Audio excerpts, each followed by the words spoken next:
What is up, everybody? Creatures of Darkness here, coming at you with a review and some spoilers of the Spectacular Spider Man.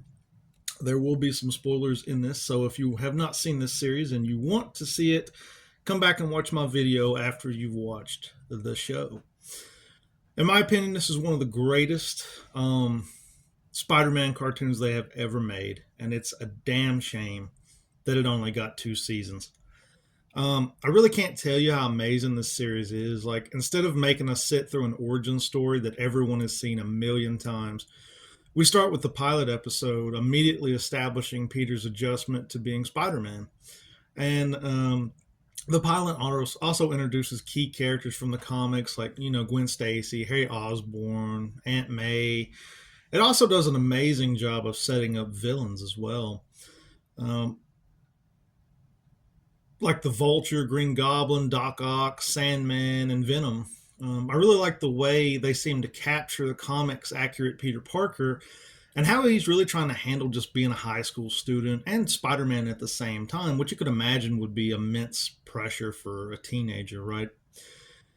Um, we find out throughout the series that Doc Ock is actually presented as the leader of the Sinister Six, which I thought was a really cool twist because the way they set up the fight between Spider-Man and the Sinister Six in the first season is absolutely awesome. I really can't tell you how great the fights are in this series.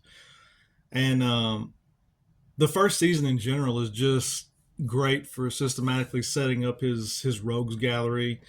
Like in the second episode, like Max Dillon has this tragic origin that molds him into Electro, and it's intertwined with all kinds of different characters via their various relationships. Like, we learn that Peter and Eddie Brock are actually old family friends, which is a different twist up from the 90s show where they're not friends at all. They're enemies.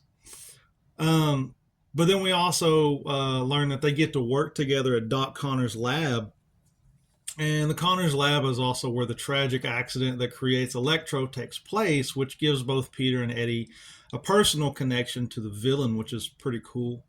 It's portrayed as this tragedy, and Eddie tries to support Max through it, but Peter doesn't learn about the lab accident until after Spider-Man has already stopped Electro.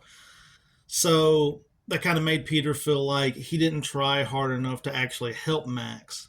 And this series is amazing at connecting its cast of characters in that way.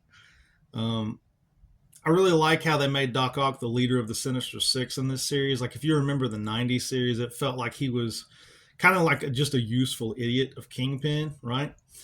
But here, we don't even realize Doc Ock is the leader of the Six, because he makes it seem like he's being kidnapped by them until it's later revealed this was all part of his plan, so that the crimes of the Sinister Six don't fall on him. Then, of course, we got to talk about Venom in this series as well. Like, I think the Venom arc was handled amazingly in the 90s cartoon, but here it's kind of given like a new life. Something really cool is when, like, Peter first gets the Venom suit. Like, you can see the webs on the costume, kind of like the Sam Raimi movie.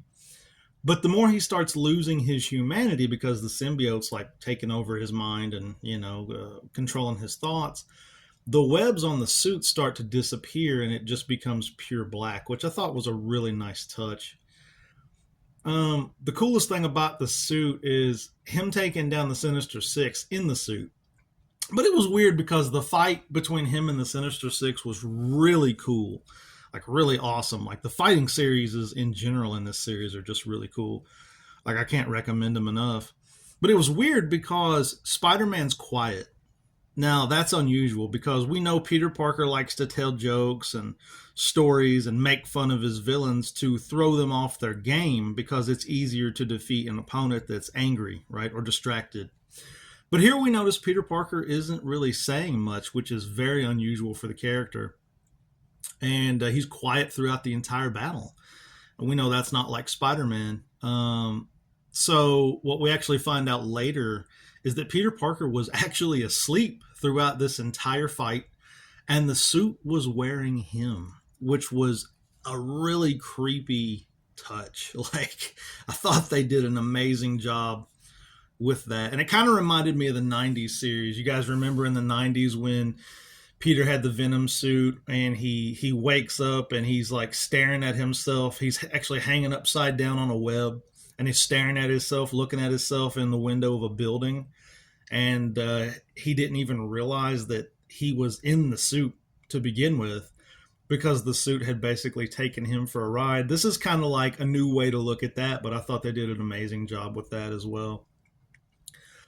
Black Cat's story was also handled really well in this series. Like, there's an episode, one of my favorite episodes is with Spider-Man and Black Cat, and they're stuck in like this vault-like prison type thing. And Black Cat is trying to save her dad, William Hardy, but Spider-Man realizes that William Hardy is actually the guy that killed his Uncle Ben.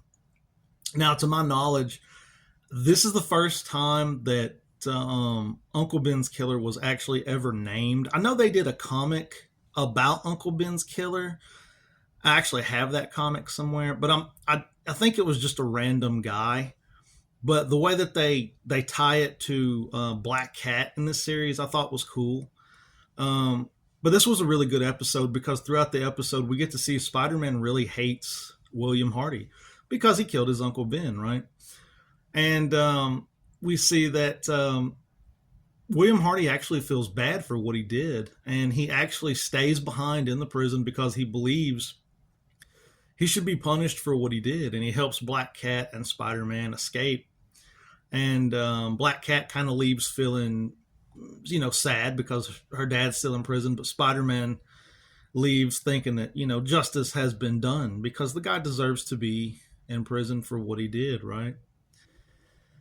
I also have to mention to you as well how they handled Green Goblin in this series was an absolute masterclass of how you handle a villain. And they actually make you think in most of the storyline that Harry Osborn is Green Goblin. Now, we all know Norman Osborn is Green Goblin from the comics. We all know that story. That story's been told 1,000 times, right?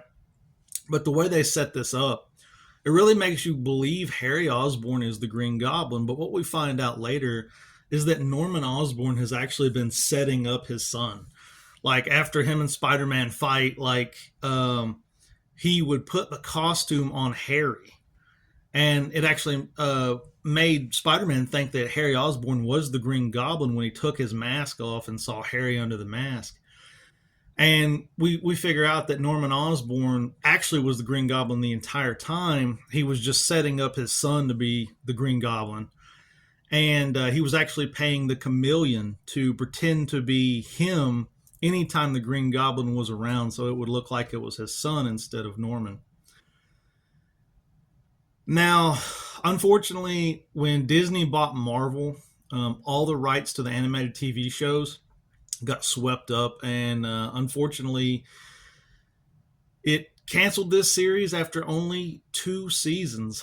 This series was supposed to have a total of 65 episodes. It was supposed to have a 65 episode run, and it was supposed to set up more villains like Hydro Man and, all that stuff. And unfortunately, we only got 26 amazing episodes. And I'm going to tell you something. As far as I know, now I don't really do the streaming thing. I'm more of a physical media guy. But I don't think this show is streaming anywhere, which is a crime, a really ridiculous crime. And the Blu-ray is really getting expensive. So if you want to watch this, if you want to own this, I really suggest you get the Blu-ray now, because I'm not sure if it's ever going to be released again or how much expensive it's really going to be in the future. I think it's close to being out of print, and I really don't know because Marvel owns all the rights, but weirdly enough, they don't own the rights to this particular series, which is weird.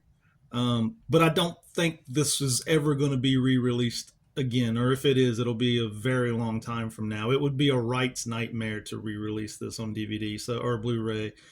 So I would recommend getting it now. But it really sucks that Marvel had to buy, or I'm sorry, that Disney had to buy Marvel. And I I really, really would have liked to have seen another. I think they had another like 3 seasons planned. They wanted to do 65 episodes and really wrap up this story. So it was supposed to be like 5 seasons, I think. And it would have been amazing. This show is so good. I really can't say enough good things about this show. The fight scenes in it is awesome. The artwork is so good and flawless. I mean, it just makes everything look so good in the series. And if you're a Spider-Man fan, man, you got to check this out. This is such a great show. I just cannot say enough good stuff about it. And in my opinion, this is probably the absolute best Spider-Man series that we ever got. Um, and I really hate that it was canceled only after 2 seasons, man, because it had so much potential and it just had so much story left to tell. And it sucks that we're not going to get um, another season of this. I will say that I think in Into the Multiverse, if you guys have seen that, what I did think was cool was they did like, they were showing all the multiple Spider-Men, and they did show this Spider-Man in the multiverse, which I thought was cool. I think he was one of the Spider-Men that was pointing at the other Spider-Man. So I thought that was cool that they respected this version of Spider-Man enough to put him in the multiverse. But yeah, that's all I got for this series. It's an amazing series. Please check it out. I can't say enough good things about it. And I hope you all enjoyed this. Everyone take care of themselves, and peace.